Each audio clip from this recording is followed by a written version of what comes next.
BBC বাংলার অধিবেশন প্রবাহতে আপনাদের স্বাগত। আজ আপনাদের সাথে লন্ডন স্টুডিও থেকে আছি মানসী বড়ুয়া। আবারও মধ্যপ্রাচ্যে ভয়াবহ তৃতীয় বিশ্বযুদ্ধ শুরু হয়ে গেছে।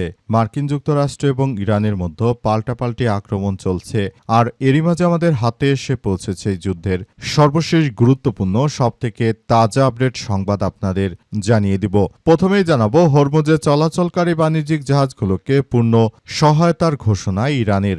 বিশ্বের অন্যতম গুরুত্বপূর্ণ নৌপথ হরমুজ প্রণালীতে চলাচলকারী বাণিজ্যিক জাহাজগুলোর জন্য কারিগরি এবং চিকিৎসা সহায়তা দিতে পূর্ণ প্রস্তুতির ঘোষণা দিয়েছে ইরান। আজ দেশটির বন্দর ও সামুদ্রিক সংস্থা জানিয়েছে, আঞ্চলিক উত্তেজনার মধ্যে হরমুজ প্রণালীতে নিরাপদে নৌ চলাচল নিশ্চিত করতে তারা প্রয়োজনীয় সব ধরনের ব্যবস্থা গ্রহণ করবে। এরপর জানাবো, এনডিটিভির প্রতিবেদন, 10,000 কেজি ইউরেনিয়াম ও 14 খনি নিয়ে উত্তর কোরিয়ার পথে হাঁটছে ইরান। মার্কিন যুক্তরাষ্ট্রকে ছাড় দেবে না তারা। ইরানের পারমাণবিক কর্মসূচি নিয়ে নতুন করে উদ্বেগ বাড়ছে, বিশেষ করে সাম্প্রতিক যুদ্ধ এবং কূটনৈতিক অচলাবস্থার প্রেক্ষাপটে এমন ধারণা তৈরি হয়েছে।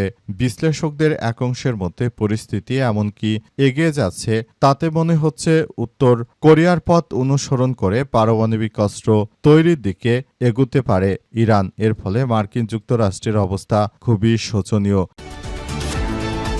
এদিকে মার্কিন যুক্তরাষ্ট্র এবং দখলদারকে টার্গেট করে 6,000 কিলোমিটার দূরপাল্লার আন্তঃমহাদেশীয় ক্ষেপণাস্ত্র তৈরি করেছে তুরস্ক। বদলে গেল আঞ্চলিক সমীকরণ। মধ্যপ্রাচ্য ও ইউরোপ জুড়ে ক্রমবর্ধমান সামরিক উত্তেজনার মতো নিজেদের দূরপাল্লার হামলা সক্ষমতা আরও বাড়ানোর ইঙ্গিত দিয়েছে তুরস্ক।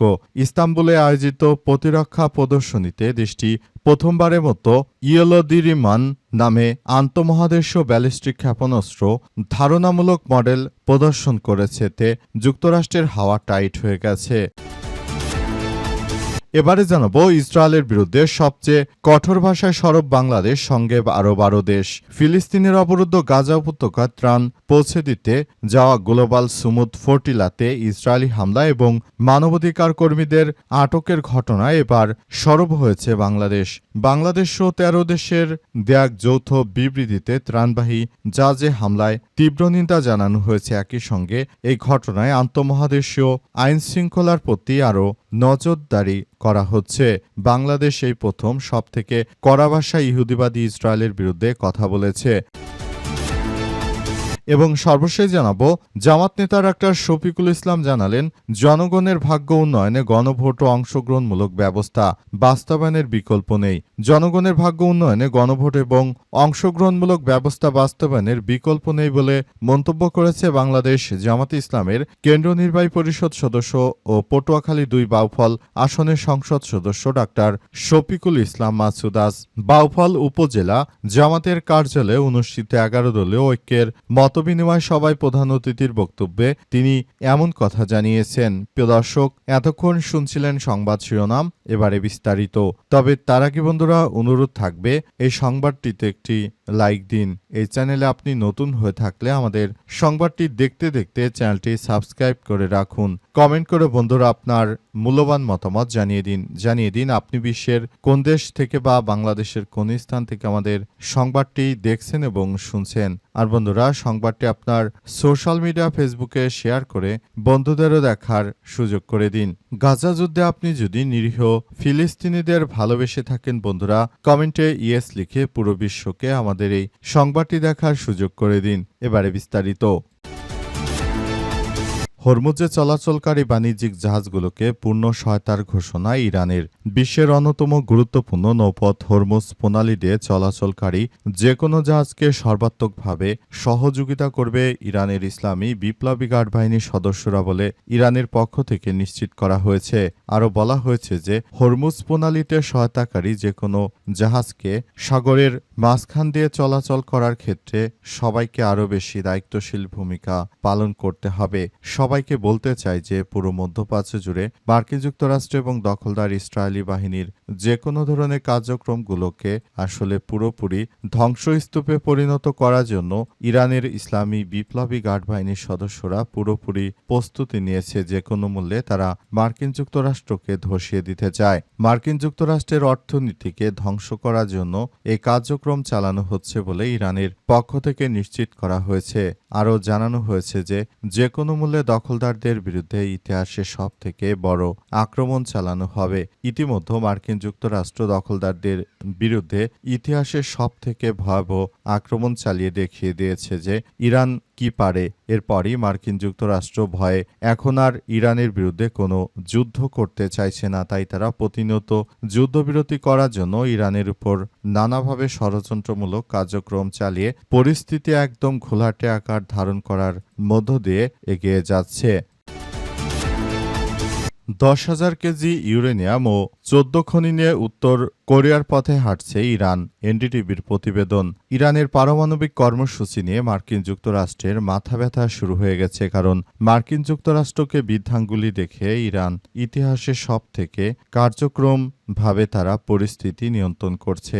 মার্কিন যুক্তরাষ্ট্র এবং দখলদার ইসরায়েলি বাহিনী যে কোনো মূল্যে তাদেরকে ধসিয়ে দেওয়ার জন্য ইরানের ইসলামী বিপ্লবী গার্ড বাহিনীর সদস্যরা পুরোপুরি প্রস্তুত। যে কোনো মূল্যে মার্কিন যুক্তরাষ্ট্রকে ধ্বংসস্তূপে পরিণত করার জন্য আসলে যে কোনো মূল্যে দখলদারদের বিরুদ্ধে ইতিহাসে সবথেকে কার্যকর ভূমিকা পালন করার চেষ্টা করা হচ্ছে বলে ইতিমধ্যেই মার্কিন যুক্তরাষ্ট্রের পক্ষ থেকে নিশ্চিত করা হয়েছে এবং বলা হয়েছে যে মার্কিন যুক্তরাষ্ট্রকে ধ্বংসস্তূপে পরিণত করার জন্য তারা পুরোদমে কার্যক্রম চালিয়ে যাচ্ছে। দখলদারদের বিরুদ্ধে ইতিহাসের সবথেকে ভয়াবহ আক্রমণ চালিয়ে পরিস্থিতি আরও ভয়াবহ আকার ধারণ করার মধ্য দিয়ে এগিয়ে যাচ্ছে। যে কোনো মূল্যে মার্কিন যুক্তরাষ্ট্রকে ধ্বংসস্তূপে পরিণত করার মধ্য দিয়ে এগিয়ে যাচ্ছে ইরানের ইসলামী বিপ্লবী গার্ড বাহিনীর সদস্যরা। তাই দখলদারদের একদম শেষ করে দেওয়ার জন্য ইতিহাসের সবথেকে ভয়াবহ এই আক্রমণ চালাচ্ছে ইরানের ইসলামী বিপ্লবী গার্ড বাহিনীর সদস্যরা। পরিস্থিতি যতই জটিল আকার ধারণ করুক না কেন দখলদারদের কোনোভাবেই ছাড় দেবে না ইরানের ইসলামী বিপ্লবী গার্ড বাহিনীর সদস্যরা। ইতিমধ্যেই দখলদারদের বিরুদ্ধে সবথেকে বড় আক্রমণ চালাচ্ছে ইরান। তুরস্কের হাতে 6,000 কিলোমিটার পাল্লার আন্তঃমহাদেশীয় ক্ষেপণাস্ত্র বদলে যাবে আঞ্চলিক সমীকরণ। মধ্যপ্রাচ্য ও ইউরোপ জুড়ে ক্রমবর্ধমান সামরিক উত্তেজনার মধ্যে নিজেদের দূরপাল্লার হামলা সক্ষমতা আরও বাড়ানোর ইঙ্গিত দেওয়া হয়েছে এবং বলা হয়েছে যে কোনো মূল্যে আসলে পুরো পরিস্থিতি থমথমে অবস্থা বিরাজ করছে। মার্কিন যুক্তরাষ্ট্র এবং দখলদারেরা ইতিহাসের সবথেকে ভয়াবহ কার্যক্রম চালিয়ে যাচ্ছে। যে কোনো মূল্যে দখলদারদের ধ্বংসস্তূপে পরিণত করছে এবং যে কোনো মূল্যে মার্কিন যুক্তরাষ্ট্র এবং ইহুদিবাদীদেরকে টার্গেট করবে মুসলিমদের সবথেকে শক্তিশালী রাষ্ট্র তুরস্ক।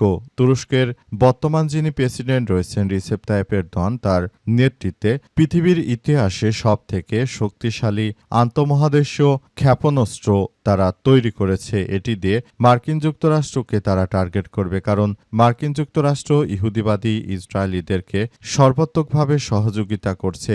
এটা অত্যন্ত দুঃখজনক একটি ব্যাপার ইসরায়েলের জন্য, কিন্তু মুসলিম হিসেবে আমাদের জন্য অনেক গর্বের বিষয়, কারণ আমাদের শক্তিশালী রাষ্ট্র তুরস্ক তারা যে অস্ত্র তৈরি করেছে এটা দেখে ইহুদিবাদীদের থরে কম্পন শুরু হয়ে যাচ্ছে। তাই ইহুদিবাদীরা তুরস্ককে এবার জমের মতো ভয় পাবে। তারা তুরস্কের উপর আক্রমণ করবে এমন একটি কথা শোনা যাচ্ছিল যে ইরান যুদ্ধ শেষ করার পরই ইহুদিবাদীরা তুরস্কের উপর আক্রমণ করবে, কিন্তু পরিস্থিতি এখন দেখা যাচ্ছে যে পুরোপুরি ভিন্ন। বরং তুরস্ক দখলদারদের যে কোনো মুহূর্তে গুড়িয়ে দিতে সক্ষমতা রাখে। তাই তুরস্ক তার সামরিক অস্ত্রভাণ্ডার তৈরিতে অনেক অংশে তারা অগ্রিমভাবে কাজ করছে। ইসরায়েলের বিরুদ্ধে সবচেয়ে কঠোর ভাষায় সরব বাংলাদেশ, সঙ্গে 12 দেশ। ফিলিস্তিনের অবরুদ্ধ গাজা উপত্যকায় ত্রাণ পৌঁছে দিতে যা গ্লোবাল সুমুদ ফটিলাতে ইসরায়েলি হামলা এবং মানবাধিকার কর্মীদের আটকে রাখার ঘটনায় এবার সরব হয়েছে বাংলাদেশ। 13 দেশের দেয়া এক যৌথ বিবৃতিতে ত্রাণবাহী জাহাজে হামলার নিন্দা জানানো হয়েছে বাংলাদেশের পক্ষ থেকে। একই সঙ্গে এই ঘটনাকে আন্তর্জাতিক আইন ও সামুদ্রিক কনভেনশনের স্পষ্ট লঙ্ঘন বলে বলা হয়েছে। আটককৃত কর্মী আসামিদের অবিলম্বে নিঃশর্ত মুক্তির দাবি জানানো হয়েছে। সংবাদ মাধ্যম আল জাজিরা বলছে যে বাংলাদেশ, পাকিস্তান, ইন্দোনেশিয়া, তুরস্ক, স্পেন, দক্ষিণ আফ্রিকা সহ ১৩ দেশের একটি জোট গাজামুখী সুমুদ গ্লোবাল ফ্লোটিলারতে ইসরায়েলি সামরিক বাহিনীর হামলা এবং এতে অংশ নেওয়া কর্মীদের আটক করার ঘটনায় যৌথ বিবৃতি দিয়েছে। ১৩ দেশের পররাষ্ট্রমন্ত্রীরা এক যৌথ বিবৃতিতে বলেছেন তারা সবচেয়ে কঠোর ভাষায় ইসরায়েলের এই হামলার নিন্দা জানিয়েছে এবং তারা এও জানিয়েছে যে মার্কিন যুক্তরাষ্ট্র এবং দখলদার ইসরায়েলি বাহিনী তারা মূলত মিলে মুসলিমদেরকে কতল করার নানা ষড়যন্ত্র করছে। তাদের এই ষড়যন্ত্র প্রতিহত করার মধ্য দিয়ে সবাইকে এগিয়ে যেতে হবে বলে মনে করে বাংলাদেশ, সেজন্য বাংলাদেশও এই বিবৃতিতে অংশগ্রহণ করেছে বলে এমন তথ্য জানিয়েছে। মার্কিন যুক্তরাষ্ট্র এবং দখলদারদের বিরুদ্ধে ইতিহাসের সবথেকে বড় আক্রমণ চালিয়ে যাচ্ছে ইরানের ইসলামী বিপ্লবী গার্ড বাহিনীর সদস্যরা। তাই যে কোনো মূল্যে যে কোনো ধরনের পরিস্থিতি আসলে মোকাবেলা করার জন্য পুরোপুরি বাংলাদেশটা এখন ইহুদিবাদীদের বিরুদ্ধে কথা বলছে। এটা আমাদের কাছে অনেক বড় পাওয়া, কারণ বাংলাদেশ এর আগে কখনো কথা বলেনি। এবারই দেখা গেল বাংলাদেশ কথা বলল।